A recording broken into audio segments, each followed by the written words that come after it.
Introducing the Current Affairs Workbook. It is an activity-driven learning comprising summaries, quick facts, MCQs, true-false statements, mains practice questions, and ethics case studies, consolidated into a comprehensive workbook.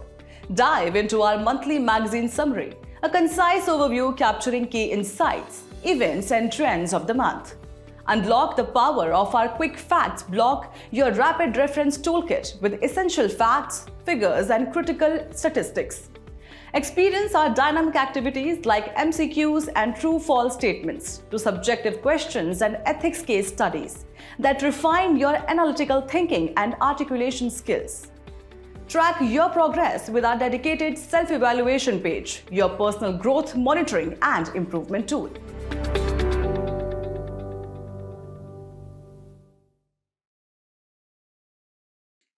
नमस्कार दर्शकों, आप देख रहे हैं news today, जिसमें हर खबर है जरूरी और हर विश्लेषण है खास। बात करते हैं मुख्य सुर्खियों की। नेस्ले मामले में फैसले के मद्देनजर स्विट्जरलैंड ने भारत के साथ कर संधि के तहत मोस्ट फेवर्ड नेशन MFN का दर्जा निलंबित कर दिया है। RBI ने बिना किसी गिरवी या जमानत के कृषि ऋण की सीमा बढ़ाई। मोल्दोवा ने अंतर्राष्ट्रीय सौर गठबंधन ISA फ्रेमवर्क समझौता पर हस्ताक्षर किए। United Kingdom comprehensive and progressive agreement for trans Pacific partnership CPTPP में शामिल हुआ। केंद्र सरकार ने अंतर्देशीय जलमार्ग को बढ़ावा देने के लिए जलवाहक योजना का शुभारंभ किया। केंद्रीय विज्ञान एवं प्रौद्योगिकी मंत्री ने कहा कि भारत की परमाणु ऊर्जा क्षमता 2031-32 तक 3 गुनी हो जाएगी। चलिए बुलेटिन की शुरुआत करते हैं और रुख करते हैं आज की पहली मुख्य खबर की ओर। नेस्ले मामले में फैसले के मद्देनजर स्विट्जरलैंड ने भारत के साथ कर संधि के तहत मोस्ट फेवर्ड नेशन MFN का दर्जा निलंबित कर दिया है। 1 जनवरी 2025 से स्विट्जरलैंड भारत के साथ अपने दोहरे कराधान परिहार समझौते यानी DTAA में MFN क्लॉज को निलंबित कर देगा। ऐसे में अब ये जानते हैं कि सुप्रीम कोर्ट ने 2023 में क्या फैसला सुनाया। सुप्रीम कोर्ट ने निर्णय दिया था कि यदि भारत ने किसी देश के साथ टैक्स का समझौता उस देश के OECD में शामिल होने से पहले किया है तो MFN क्लॉज स्वतः लागू नहीं होगा। साथ ही DTAA की अधिसूचना भी जरूरी है। दरअसल सुप्रीम कोर्ट ने कहा कि किसी देश के साथ DTAA तब तक लागू नहीं हो सकता जब तक इसे आयकर अधिनियम 1961 के तहत अधिसूचित न किया जाए। आपको बता दें कि भारत स्विट्जरलैंड DTAA कर संधि 1994 में लागू हुई थी, जिसका उद्देश्य आय पर दोहरे कराधान से बचाव करना था। चलिए खबर में आगे बढ़ते हुए MFN क्लॉज के निलंबन के प्रभाव को जानते हैं। पहला प्रभाव है कि इससे भारतीय कंपनियों पर कर का बोझ बढ़ेगा। भारतीय कंपनियों के लिए स्विट्जरलैंड में अर्जित लाभांश पर विदहोल्डिंग टैक्स 5% से बढ़कर 10% हो जाएगा। दूसरा है भारत में स्विस निवेश पर प्रभाव। भारत स्विट्जरलैंड DTAA के अनुसार अब भारत से लाभांश प्राप्त करने वाली स्विस कंपनियों पर भी 10% की दर से विदहोल्डिंग टैक्स लगेगा। अब अन्य देशों द्वारा MFN क्लॉज के पुनर्मूल्यांकन को समझें तो भारत के साथ किए गए कर समझौतों में MFN क्लॉज के प्रभाव और लागू होने के तरीके को लेकर अन्य देशों द्वारा पुनर्विचार की संभावना उत्पन्न हो सकती है। अन्य प्रभावों को देखें तो MFN क्लॉज का निलंबन मुख्य रूप से लाभांश पर टैक्स रेट से संबंधित है। इसीलिए DTAA से संबंधित अन्य लाभों या EFTA यानी यूरोपीय मुक्त व्यापार संघ निवेशों पर कोई प्रभाव नहीं पड़ेगा। अंत में एक नज़र मोस्ट फेवर्ड नेशन MFN पर भी डाल लेते हैं। MFN सिद्धांत के अनुसार किसी WTO सदस्य द्वारा दूसरे सदस्य को दी गई अनुकूल व्यापार शर्तें WTO के अन्य सभी सदस्यों पर भी लागू होनी चाहिए। इसका उद्देश्य अंतर्राष्ट्रीय व्यापार में समानता को बढ़ावा देना, व्यापार में भेदभाव को रोकना और सभी सदस्यों के साथ समान रूप से व्यवहार सुनिश्चित करना है। आपको बता दें कि journal agreement on trade in services GATS के अनुच्छेद 2 और trade related aspects of intellectual property rights यानी TRIPS ट्रिप्स समझौते के अनुच्छेद 4 में मोस्ट फेवर्ड नेशन को प्राथमिकता दी गई है। आइए बढ़ते हैं अगली खबर की ओर। RBI ने बिना किसी गिरवी या जमानत के कृषि ऋण की सीमा बढ़ाई। RBI के इस कदम का उद्देश्य किसानों को बेहतर वित्तीय पहुंच प्रदान करना है। इससे किसानों को बिना कुछ गिरवी रखे खेती बाड़ी से जुड़ी गतिविधियों और अन्य विकासात्मक जरूरतों को पूरा करने के लिए पर्याप्त मात्रा में एवं आसानी से ऋण मिल सकेगा। इसी के साथ बैंकों को दिए गए प्रमुख निर्देशों में शामिल है कृषि से संबद्ध गतिविधियों के लिए ऋण सहित जमानत मुक्त कृषि ऋण की सीमा को प्रति ऋणी मौजूदा 1.6 लाख रुपए से बढ़ाकर 2 लाख रुपए कर दिया गया है। इन संशोधित निर्देशों को 1 जनवरी 2025 से लागू करने की सिफारिश की गई है ताकि किसानों को शीघ्र वित्तीय सहायता मिले। इसी के साथ बैंकों को कहा गया है कि वे किसानों और अन्य हितधारकों को इन निर्देशों के बारे में सूचित करने के लिए जागरूकता अभियान चलाएं। चलिए जानते हैं ऋण की सीमा में वृद्धि का महत्व क्या है। सबसे पहले ऋण की उपलब्धता में वृद्धि। इससे विशेष रूप से लघु और सीमांत किसानों को ऋण प्राप्त करने में आसानी होगी। गौरतलब है कि वर्तमान समय में कृषि क्षेत्र में लघु एवं सीमांत किसानों की हिस्सेदारी 86% से अधिक है। इसी के साथ ऋण वितरण प्रक्रिया को सरल बनाना। ऋण लेने की प्रक्रिया को सरल बनाकर KCC यानी किसान क्रेडिट कार्ड ऋण के अधिक उपयोग को प्रोत्साहित किया जाएगा। साथ ही वित्तीय समावेशन को बढ़ावा देना। इससे ग्रामीण कृषक समुदाय तक औपचारिक वित्तीय पहुंच का विस्तार होगा तथा ऋण आधारित आर्थिक विकास को बढ़ावा मिलेगा। इससे संधारणीय कृषि के लिए सरकार के दीर्घकालिक दृष्टिकोण को साकार करने में भी मदद मिलेगी। आपको बता दें कि कृषि हेतु ऋण से जुड़े कुछ प्रमुख मुद्दे हैं। इसमें अल्पकालिक फसल ऋणों पर पर्याप्त ध्यान न देना, ऋण माफी के कारण बढ़ता राजकोषीय बोझ, गैर संस्थागत ऋण पर अत्यधिक निर्भरता आदि शामिल है। चलिए खबर के अंत में कृषि क्षेत्र में ऋण प्रवाह बढ़ाने के लिए अन्य पहले भी जान लेते हैं। जमीनी स्तर पर सहकारी ऋण समितियों को बढ़ावा देने हेतु प्राथमिक कृषि ऋण समितियां यानी PACS स्थापित की गई हैं। इसी के साथ किसान क्रेडिट कार्ड KCC योजना की शुरुआत की गई है, जिसका उद्देश्य किसानों को उनके कृषि संबंधी कार्यों के लिए पर्याप्त और समय पर ऋण उपलब्ध कराना है। और आखिर में संशोधित ब्याज अनुदान योजना। इसका उद्देश्य कृषि एवं संबद्ध गतिविधियों के लिए किसानों को रियायती ब्याज दर पर अल्पावधिक ऋण उपलब्ध कराना है। चलिए बढ़ते हैं अगली खबर की ओर। मोल्दोवा ने अंतर्राष्ट्रीय सौर गठबंधन ISA फ्रेमवर्क समझौता पर हस्ताक्षर की। ISA फ्रेमवर्क समझौता 2017 में लागू हुआ था। 2020 में ISA फ्रेमवर्क समझौते में एक संशोधन किया गया था, जिससे संयुक्त राष्ट्र के सभी सदस्य देश अंतर्राष्ट्रीय सौर गठबंधन ISA का सदस्य बनने के लिए पात्र हो गए। चलिए सबसे पहले जानते हैं अंतर्राष्ट्रीय सौर गठबंधन ISA के बारे में। इसका मुख्यालय भारत के गुरुग्राम में स्थित है। इसकी उत्पत्ति की बात करें तो इसकी घोषणा 2015 में पेरिस में आयोजित UNFCCC COP21 के दौरान की गई थी। यह भारत और फ्रांस के बीच एक सहयोगात्मक पहल है। इस पहल का मुख्य उद्देश्य सौर ऊर्जा के उपयोग को बढ़ावा देकर जलवायु परिवर्तन से निपटने के प्रयासों में तालमेल बिठाना है। इसके मिशन की बात करें तो इस पहल को टुवर्ड्स 1000 रणनीति मार्गदर्शन प्रदान करती है। इस रणनीति का लक्ष्य है 2030 तक सौर ऊर्जा के लिए 1000 बिलियन अमेरिकी डॉलर का निवेश जुटाना। साथ ही 1000 मिलियन यानी कि 1 बिलियन लोगों को स्वच्छ ऊर्जा प्रदान करना तथा 1000 गीगावाट की सौर ऊर्जा क्षमता स्थापित करना। ISA असेंबली के बारे में जानें तो यह अंतर्राष्ट्रीय सौर गठबंधन में निर्णय लेने वाली सर्वोच्च संस्था है। यह ISA के फ्रेमवर्क समझौते को दिशा देने और उसे लागू करने में महत्वपूर्ण भूमिका निभाती है। इसके सदस्य देशों को देखें तो अब तक 120 देश इसके फ्रेमवर्क समझौते पर हस्ताक्षर कर चुके हैं। इनमें से 104 देश इसकी अभिपुष्टि करने के पश्चात इसके पूर्ण सदस्य बन गए हैं। चलिए अब अंतर्राष्ट्रीय सौर गठबंधन का महत्व जान लेते हैं। इस पहल के जरिए लघु और मध्यम आकार के सोलर फार्म्स को वित्त पोषण और आर्थिक प्रोत्साहन दिया जाता है। इस तरह इससे ग्लोबल वार्मिंग को रोकने में मदद मिलती है तथा संधारणीय सौर ऊर्जा आधारित कूलिंग प्रौद्योगिकियों के उपयोग को भी बढ़ावा मिलता है।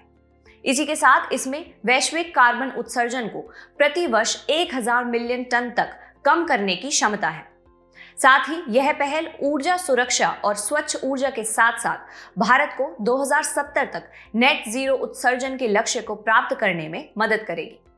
आखिर में यह पहल लागत प्रभावी और सहयोगी विकास मॉडल के माध्यम से बड़े पैमाने पर सौर ऊर्जा अपनाने को प्रोत्साहित करेगी, जिससे वैश्विक सौर ऊर्जा बाजार का निर्माण सुनिश्चित होगा। चलिए खबर के अंत में अंतर्राष्ट्रीय सौर गठबंधन ISA द्वारा शुरू की गई प्रमुख पहलें भी जान लेते हैं। सबसे पहले scaling solar application for agriculture use SSAAU। इसका उद्देश्य सोलर वाटर पंपों की बढ़ती मांग को पूरा करना है। दूसरा है ISA केयर्स। इसका उद्देश्य निम्न और मध्यम आय वाले देशों में स्वास्थ्य क्षेत्र के लिए इनोवेटिव और विश्वसनीय सौर ऊर्जा समाधान प्रदान करना है। तीसरी, हीटिंग और कूलिंग सिस्टम को सौर ऊर्जा से जोड़ने का कार्यक्रम। इसका उद्देश्य सदस्य देशों में वाणिज्यिक, औद्योगिक एवं आवासीय क्षेत्रों की बढ़ती हीटिंग और कूलिंग मांग को सौर ऊर्जा से पूरा करना है। और आखिर में है ग्लोबल सोलर फैसिलिटी। COP27 में शुरू की गई ग्लोबल सोलर फैसिलिटी का उद्देश्य अफ्रीका के उन हिस्सों में सौर ऊर्जा के इस्तेमाल को बढ़ावा देना है जहां अभी तक सौर ऊर्जा का ज्यादा विकास नहीं हुआ है। चलिए बढ़ते हैं अगली खबर की ओर। United Kingdom comprehensive and progressive agreement for trans Pacific partnership CPTPP में शामिल हुआ। CPTPP इंडो पैसिफिक क्षेत्र में एक व्यापार समूह है। यूनाइटेड किंगडम इस व्यापार समूह में शामिल होने वाला पहला यूरोपीय देश बन गया है।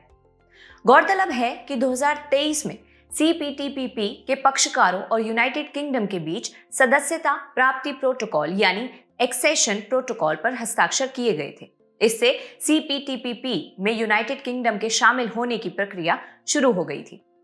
चलिए सबसे पहले CPTPP के बारे में जानते हैं। इसकी उत्पत्ति की बात करें तो यह प्रशांत क्षेत्र का एक मुक्त व्यापार समझौता है। इस पर मार्च 2018 में चिली के सेंटियागो में मूल रूप से 11 देशों ने हस्ताक्षर किए थे। उस समय इसे ट्रांस पैसिफिक पार्टनरशिप TPP का नाम दिया गया था। वर्ष 2017 में संयुक्त राज्य अमेरिका TPP से अलग हो गया। बाद में शेष बचे सदस्य देशों ने एक अलग CPTPP पर समझौता किया और इसमें TPP के प्रावधानों को शामिल किया गया। इसके बाद 30 दिसंबर 2018 को CPTPP लागू हुआ। इसके सदस्य देशों की बात करें तो यूनाइटेड किंगडम को मिलाकर इसमें कुल 12 सदस्य देश शामिल हैं।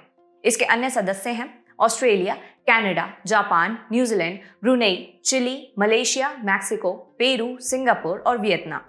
CPTPP का महत्व देखें तो इसके सदस्य देशों का कुल सकल घरेलू उत्पाद यानी GDP वैश्विक GDP का लगभग 15% है। यह ट्रेड ब्लॉक अपने सदस्य देशों के उत्पादों को 500 मिलियन से अधिक लोगों वाले विशाल बाजार तक पहुंच प्रदान करता है।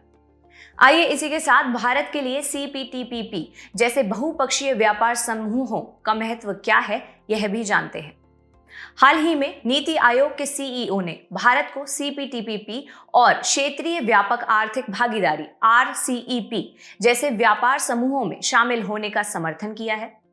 इसके लिए उन्होंने कुछ तर्क दिए हैं। पहला है आर्थिक अवसर। ये व्यापार समूह भारत को नए बाजारों में प्रवेश का अवसर प्रदान करते हैं। इसके अलावा ये चाइना +1 रणनीति से लाभ उठाने में भी मदद कर सकते हैं। इसी के साथ निर्यात के लिए विशाल बाजार। ये व्यापार समूह अपने सदस्य देशों के आयात पर कम टैरिफ लगाते हैं। इससे भारतीय उत्पादों को भी कम टैरिफ पर एशिया प्रशांत क्षेत्र के विस्तृत बाजार में प्रवेश का अवसर मिल जाएगा। इससे भारतीय निर्यात को बढ़ावा मिलेगा। आपको बता दें कि इसका सबसे अधिक लाभ सूक्ष्म, लघु और मध्यम उद्यम यानी MSME क्षेत्र को मिलेगा, क्योंकि भारत के निर्यात में इनकी हिस्सेदारी लगभग 40% है। आइए अगली महत्वपूर्ण खबर का रुख कर लेते हैं। केंद्र सरकार ने अंतर्देशीय जलमार्ग को बढ़ावा देने के लिए जलवाहक योजना का शुभारंभ किया। जलवाहक योजना का उद्देश्य लागत प्रभावी तरीके से अंतर्देशीय जलमार्गों के माध्यम से कार्गो की सुरक्षित और समय पर आवाजाही सुनिश्चित करना तथा व्यावसायिक उद्यमों को प्रोत्साहित करना है। साथ ही इस योजना के तहत राष्ट्रीय जलमार्ग NW1, NW2 और NW16 पर संधारणीय एवं लागत प्रभावी परिवहन को बढ़ावा देने का भी प्रयास किया जाएगा। चलिए सबसे पहले जानते हैं जलवाहक योजना के बारे में। यह एक केंद्रीय पत्तन पोत परिवहन और जलमार्ग मंत्रालय की योजना है। इस योजना को भारतीय अंतर्देशीय जलमार्ग प्राधिकरण यानी IWAI और भारतीय शिपिंग कॉरपोरेशन की एक सहायक company inland and coastal shipping limited ICSL द्वारा संयुक्त रूप से लागू किया जाएगा। इसके उद्देश्य की बात करें तो जलवाहक योजना का मुख्य उद्देश्य सड़क और रेल मार्ग के बजाय माल ढुलाई के लिए जलमार्गों के उपयोग को बढ़ावा देना है। इस योजना के तहत 800 मिलियन टन किलोमीटर की मोडाल शिफ्ट को प्रोत्साहित करने के लिए 95.4 करोड़ रुपए का निवेश किया जाएगा। इसकी समय सीमा देखें तो यह योजना शुरू में 3 वर्ष के लिए आरंभ की गई है। वहीं रूट यानी प्रमुख मार्ग को देखें तो योजना के तहत भारत के प्रमुख राष्ट्रीय जल मार्गों और अंतर्राष्ट्रीय प्रोटोकॉल मार्गों पर निश्चित दिनों पर नौकायन सेवाएं चलाई जाएंगी। इसके लिए प्रमुख मार्ग हैं NW1 कोलकाता पटना वाराणसी पटना कोलकाता खंड के बीच, NW2 कोलकाता और गुवाहाटी में पांडु के बीच तथा NW16 Indo Bangladesh protocol root IBPR के माध्यम से कार्गो संचालन। प्रोत्साहन की बात करें तो इस योजना के तहत कार्गो को जलमार्ग से ढोने पर होने वाले कुल खर्च का 35% हिस्सा सरकार द्वारा दिया जाएगा। वहीं मानदंड देखें तो योजना के तहत उन व्यापारिक संस्थाओं को प्रत्यक्ष प्रोत्साहन दिया जाएगा जो 300 किलोमीटर से अधिक की दूरी के लिए अंतर्देशीय जलमार्गों का उपयोग करके माल का परिवहन करती हैं। चलिए अब जानते हैं कि इस योजना का महत्व क्या है। लॉजिस्टिक लागत में कमी आएगी तथा सड़क एवं रेल मार्ग पर भीड़ कम होगी और संधारणीयता को बढ़ावा मिलेगा। अब खबर के अंत में भारत में अंतर्देशीय जलमार्ग के बारे में जानते हैं। राष्ट्रीय जलमार्ग को देखें तो देश में अंतर्देशीय जल परिवहन को बढ़ावा देने के लिए राष्ट्रीय जलमार्ग अधिनियम 2016 के तहत 111 जलमार्गों को राष्ट्रीय जलमार्ग यानी NW घोषित किया गया है। कुछ महत्वपूर्ण राष्ट्रीय जलमार्ग हैं NW1 जिसे हल्दिया इलाहाबाद गंगा भागीरथी हुगली नदी प्रणाली पर बनाया गया है, NW2 जिसे धुबरी सदिया ब्रह्मपुत्र नदी पर बनाया गया है और NW16 जिसे बराक नदी पर बनाया गया है अन्य। इसी के साथ संस्थागत संरचना को देखें तो भारतीय अंतर्देशीय जलमार्ग प्राधिकरण IWAI भारत में राष्ट्रीय जलमार्गों के विनियमन और विकास के लिए जिम्मेदार है। इसे IWAI अधिनियम 1985 के तहत स्थापित किया गया है। चलिए बुलेटिन की अंतिम खबर का रुख करते हैं। केंद्रीय विज्ञान एवं प्रौद्योगिकी मंत्री ने कहा कि भारत की परमाणु ऊर्जा क्षमता 2031-32 तक 3 गुनी हो जाएगी। परमाणु ऊर्जा विभाग के विजन डॉक्यूमेंट फॉर अमृतकाल में 2047 तक परमाणु क्षमता को लगभग 100 गीगावाट तक पहुंचाने का लक्ष्य रखा गया है। आइए सबसे पहले भारत में परमाणु ऊर्जा की स्थिति के बारे में जानते हैं। 2022-23 में भारत के कुल बिजली उत्पादन में परमाणु ऊर्जा का योगदान लगभग 3% था। इस प्रकार यह देश में बिजली उत्पादन का 5वां सबसे बड़ा स्रोत बन गया है। इसी के साथ nuclear power corporation India limited NPCIL वर्तमान में 7 परमाणु संयंत्रों में 24 रिएक्टर संचालित करता है। इन रिएक्टर्स की कुल क्षमता 8180 मेगावाट है। अब सवाल ये उठता है कि भारत में परमाणु ऊर्जा की आवश्यकता क्यों है। पहला कारण है ऊर्जा की बढ़ती मांग। बढ़ती जनसंख्या और तेजी से बढ़ती अर्थव्यवस्था के कारण भारत इस दशक के अंत तक तीसरी सबसे बड़ी अर्थव्यवस्था बनने की ओर अग्रसर है। दूसरा कारण है जीवाश्म ईंधन का सीमित होना। कोयला, तेल और प्राकृतिक गैस के लिए आयात पर निर्भरता भारत की ऊर्जा सुरक्षा और आर्थिक स्थिरता के समक्ष एक बड़ा जोखिम है तथा अन्य कारणों में पर्यावरणीय लाभ है, जिससे बिजली उत्पादन के लिए कोयले की जगह परमाणु ऊर्जा के उपयोग से प्रति यूनिट बिजली उत्पादन पर 1 किलोग्राम CO2 उत्सर्जन की बचत होगी। साथ ही इससे भारत को 2070 तक निवल शून्य उत्सर्जक बनने में मदद मिल सकती है। हालांकि परमाणु ऊर्जा से जुड़ी चिंताएं भी हैं, जैसे कि कच्चा माल, यूरेनियम भंडार की कमी और आयात पर निर्भरता के कारण परमाणु ऊर्जा क्षमता का विस्तार बाधित होता है तथा शुरू में लागत भी बहुत अधिक आती है। कोयला और प्राकृतिक गैस जैसे ऊर्जा स्रोतों की तुलना में परमाणु ऊर्जा संयंत्र स्थापित करने में शुरू में पूंजीगत लागत अधिक आती है। इसी के साथ रेडियोधर्मी अपशिष्ट का दीर्घकालिक भंडारण और निपटान एक जटिल समस्या है। इसके अलावा चेरनोबिल जैसी घटनाओं के कारण जनता में रेडियोधर्मी पदार्थों के प्रति अधिक डर बना रहता है। चलिए खबर के अंत में परमाणु ऊर्जा के लिए सरकार द्वारा उठाए गए कदम भी जान लेते हैं। तमिलनाडु के कलपक्कम में यूरेनियम 233 का उपयोग करते हुए विश्व का पहला थोरियम आधारित परमाणु संयंत्र भवनी स्थापित किया जा रहा है। इसी के साथ परमाणु ऊर्जा संशोधन अधिनियम 2015 यह NPCIL को अपने परमाणु ऊर्जा कार्यक्रम के विस्तार हेतु धन जुटाने के लिए भारत के सार्वजनिक क्षेत्र के अन्य उपक्रमों के साथ संयुक्त उद्यम स्थापित करने में सक्षम बनाता है। और आखिर में भारत के परमाणु ऊर्जा कार्यक्रम के 3 चरण हैं। पहले चरण में है pressurised heavy water reactor PHWR। इसके अंतर्गत ईंधन के रूप में प्राकृतिक यूरेनियम यानी नेचुरल यूरेनियम का उपयोग तथा मॉडरेटर और कूलेंट के रूप में हेवी वाटर या भारी पानी D2O का उपयोग किया जाता है। और प्लूटोनियम 239 का उत्पादन भी होता है। दूसरे चरण की बात करें तो फास्ट ब्रीडर रिएक्टर FBR शामिल है।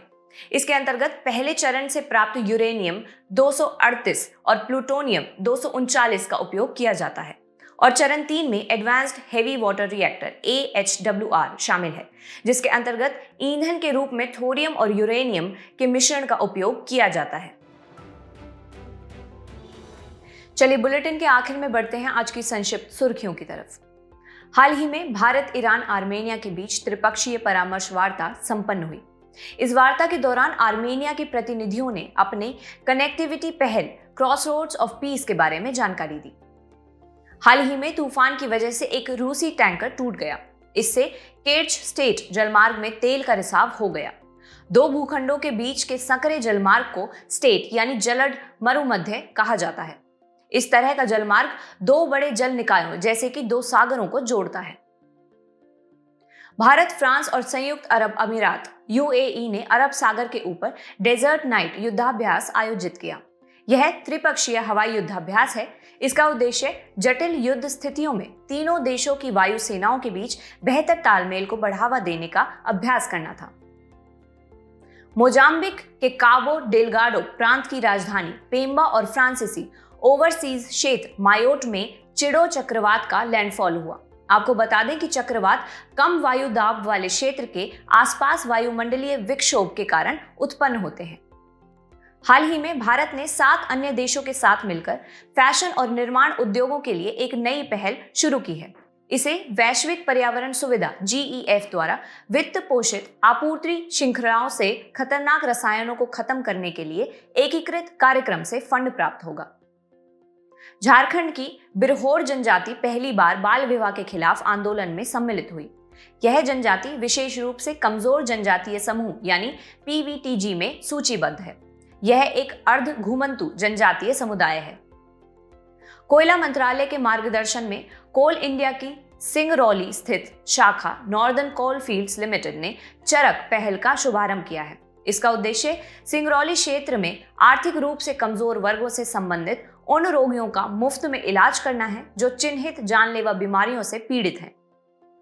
वैज्ञानिकों के एक हालिया अध्ययन के अनुसार पानी में मैग्नीज संदूषण की वजह से बिहार राज्य में गंगा के मैदानी इलाकों में रहने वाले लोगों में कैंसर हो रहा है।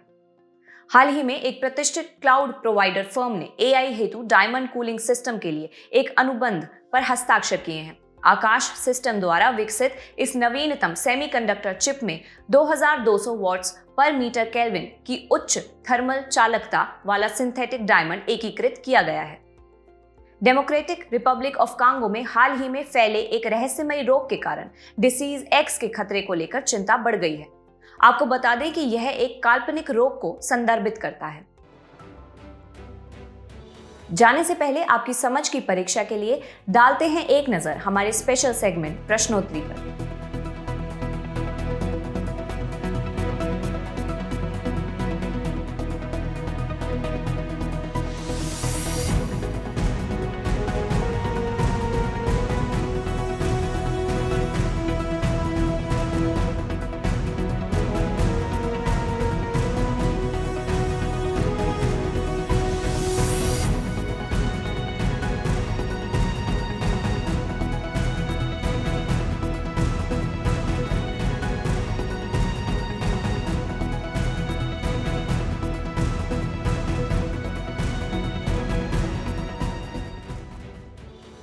हमसे जुड़ने के लिए आपका धन्यवाद। उम्मीद है न्यूज़ टुडे का यह बुलेटिन आपको पसंद आया होगा। न्यूज़ टुडे की PDF को डाउनलोड करने के लिए और आज की क्विज के उत्तर के लिए डिस्क्रिप्शन में दिए गए लिंक्स पर क्लिक कीजिए।